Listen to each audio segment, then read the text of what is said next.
Darrell, first of all, then Stevenage, the next challenge. What, from afar, is your assessment of them at the moment? Yeah, strengthened a lot in the summer. Been quite active in the market. Stevenage is always a tough place to go and play. Obviously had a fantastic season last season, so like any other team, they've got the strengths, the weaknesses, and yeah, it'd be a tough game. What do you see as their particular strengths? They've got plenty of experience in there. They've strengthened the front line. They have a way of playing that can hurt you. A lot of balls in the boxes, good on transitions, good on counter attacks. So we have to be respectful of their strengths, but we're in a good run of form of ourselves, and we'll be going there in a confident mood, hopefully.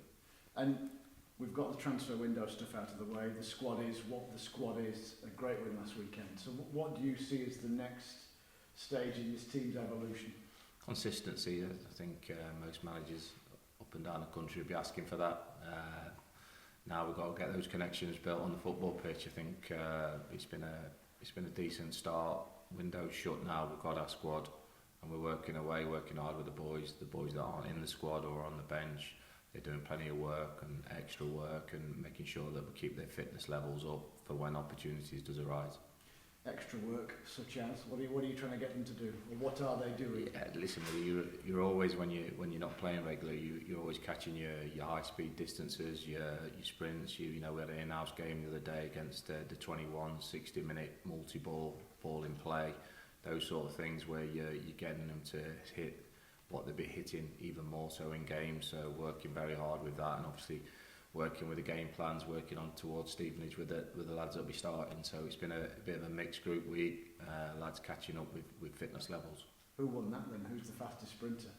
Oh, fastest sprinter, yeah. Barry Cotter's up there, that's for sure. Right, so, but in general, when I talk about high speed running and sprint distance, it's not like a 50-metre running sprint. I'm on about intensity in your training play with the ball in games, and making sure that he reach the sprint distances and the high volume that we work hard on, so that players are getting themselves match fit as quickly as possible.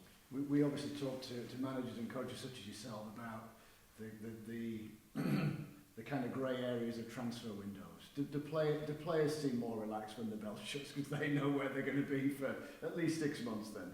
Yeah, I think it's different for players. Going back to my own career, I think you just get on with it, to be honest with you. Players come in, they work hard, and they go away.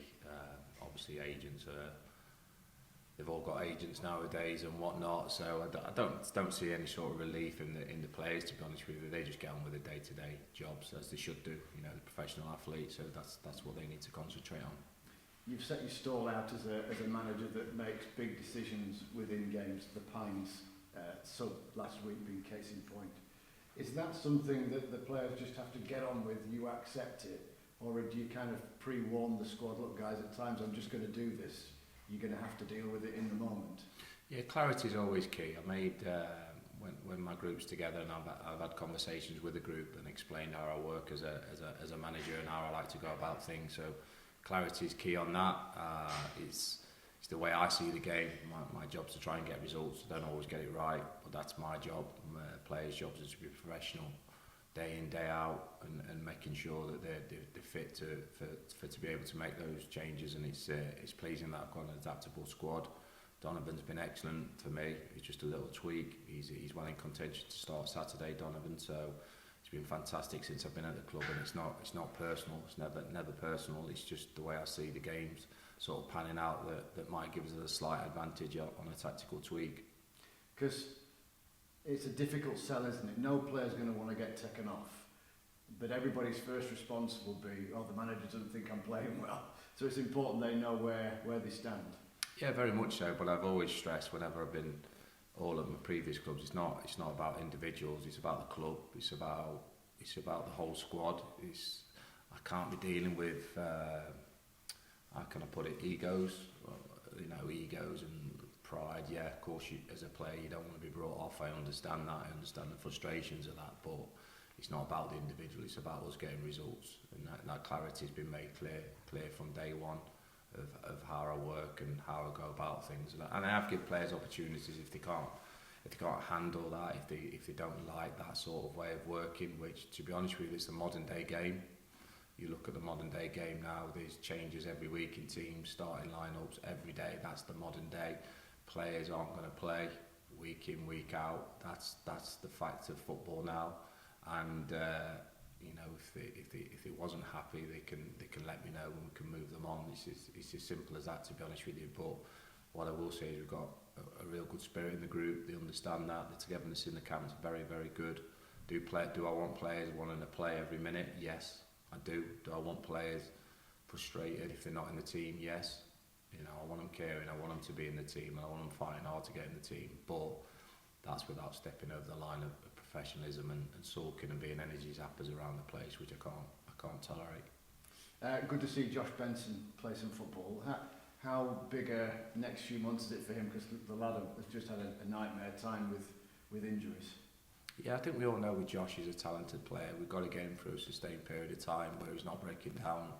His body's over the last couple of years, he's picked up too many injuries. He knows that. It's unfortunate. It's not the lad's fault, because trust me, he conditions himself very, very well. There's not an ounce of fat on the lad. He trains really, really hard, and we need to get him through a sustained period of time, because we know his qualities that Josh possesses, shall we say, if I've got the right word there. But he's seen that with that 30-minute show the other day, that he's a quality player. Do the medics and the man himself give you the impression that he's coming through that now, or is it just a case of, because I don't know about the medical side of things either, you don't know until you know, and he's played 30 games and everything's fine? We're not dealing with somebody's body that's not finely tuned, if that makes sense. So it's difficult with Josh because he trains very hard, very well, and very fully committed. It's just, for whatever reasons, he's picked up muscle strains and strains. So we monitor that, not just with Josh, with every player on a daily basis, because everybody's body is different, and we want to try and get him through that period where he can have a consistency run of training periods and matches. Everybody that was away, have they come back all right? Vimal's come back. John Russell's, you know, he's got a day off today because he had a lot of travelling around the world, shall we call it. So he'll be in training tomorrow. Any kind of selection updates? Players coming back into contention for this one? Yeah, there is, but I'll talk about it after the game Saturday. Thank you. I don't know. Obviously Stevenage this season, they've scored twice, conceded 3 times. They're clearly a well-structured team. What you're expecting from Saturday's game? Yeah, listen, difficult game. Stevenage is always a tough place to go and play. Like I said, they haven't scored as many, but they've signed. Spent money on the Bradford striker Young, who's come into the building. They've spent money in the summer window as well to strengthen the squad. So I see Stevenage as certainly being a top half of League One side. Not quite found the rhythm as such of yet, but it's early days. Alex is, he's took over from the summer permanently, and I'm sure he's working hard to connect his squad together. Because they've had a lot of injuries as well. Most notably probably Jamie Reid, their top scorer last year. He's probably in contention this weekend. What kind of boost would that give them, and how would you deal with someone like that coming in? Yeah, listen, with the greatest respect, we focus on ourselves. We understand that Stevenage's strengths. Jamie Reid's obviously the top goal scorer last season, and obviously a dangerous player, but we respect all their players. We respect them as a football club, but we have to concentrate on the things that we do well, how we can hurt them, and how we can stop their strengths. So it's that, like I said, that's been signing on repeat. That's the consistency that we're trying to look at. Because Adam Phillips nominated for League One Player of the Month for last month. How important is he for the way you want to play football at this football club? Yeah, listen, Adam's a vital player for ourselves. He's a vital member of the team. But I'm sure Adam will tell you himself. It's about his teammates producing that quality. Barry Cotter putting that cross on for him to score goals. The players being able to spot his runs is why Adam Phillips is getting chances. So I'm sure Adam will look at that and go, it's a team game, and full credit for Adam to get himself nominated for that. Hopefully he wins it. Because that midfield area is one of the strongest parts of the team. You'd imagine you've got Luke O'Connell, Adam Phillips, Matty Craig behind the net. Obviously everyone on the bench as well. For players like Adam, helping players like Matty Craig, who's a bit younger. How important is that to have that little blend of youth and experience in the team? Yeah, listen, the blend of things is important. I think they're different players. If I'm honest with you, Mike Craig is what I call a 6. stays in the middle of the pitch, uses the ball very well. Fellows are running 8, goal scoring 8, so different players.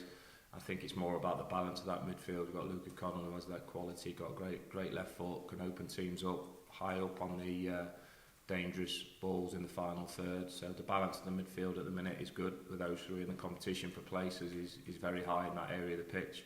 So I've been pleased with my midfielders. Thank you.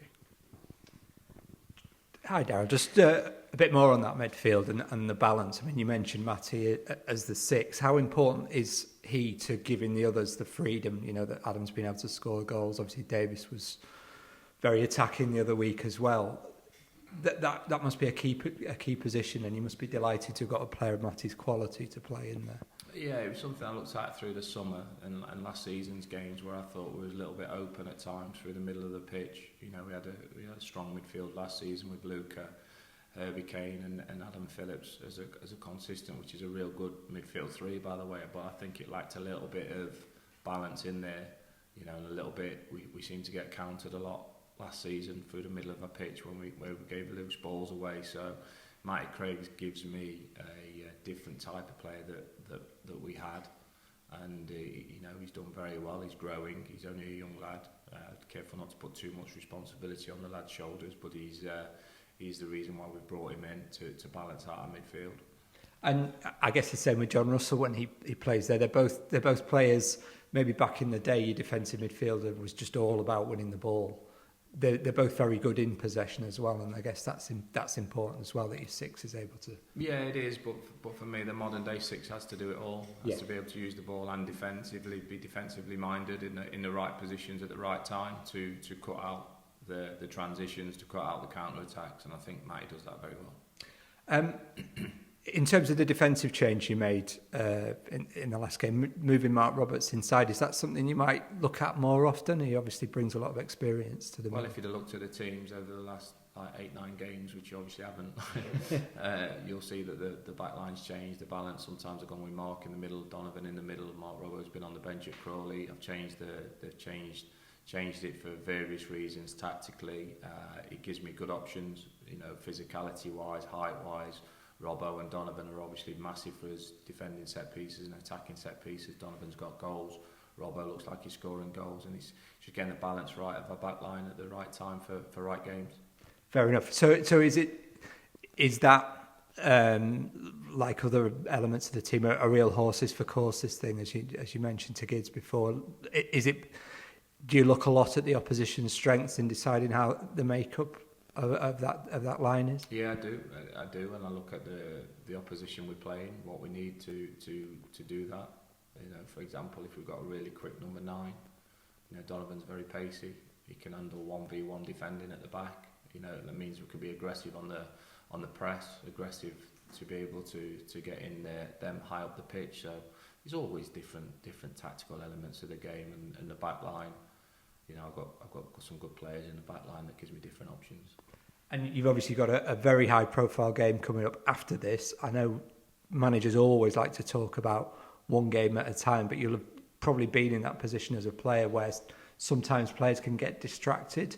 Is that something you're conscious of this week? And are you happy that everybody's focused on Stevenage? I won't tolerate any other way, to be honest with you. And I program my players' mindset just to focus on the next game. Tuesday's game takes care of itself when it comes along. So players shouldn't even have any thoughts on Tuesday night's game. If not, they won't be selected. And it must help that, I say, despite the fact they've not had one of the best starts to the season, Stevenage have that sort of pedigree. It's going to be a tough away game, and the sort of game that all promotion contenders need to show up for. Guys, we're talking about 4 games in. Stevenage have 4 games. I think they're on 4 points. So when we talk about bad starts, what do you class as a start? There's a lot of season, a lot of football to be played. Yeah. Teams are just finding the connections, the cohesion. So listen, Stevenage are a team that's on paper's got a very, very good squad, as of a lot of teams at this division, and they'll get our fullest respect.